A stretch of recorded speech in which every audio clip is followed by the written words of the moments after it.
පුතා දුව එන්න වෙලාව හරි.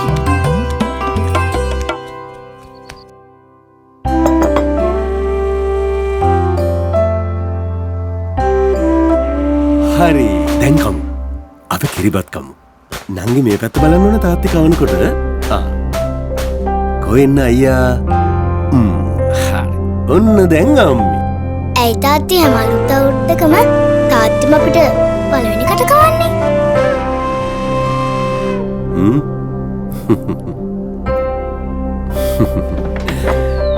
තාත්තයි ඔයාලට දෙන්නේ පොරොන්දුවක්.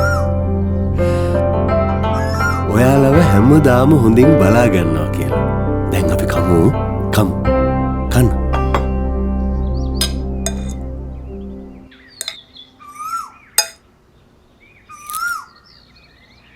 තාත්තා කට අරින්නකෝ.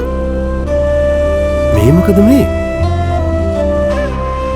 මමත් ඔයාලව හැමදාම හොඳින් බලා ගන්නවා.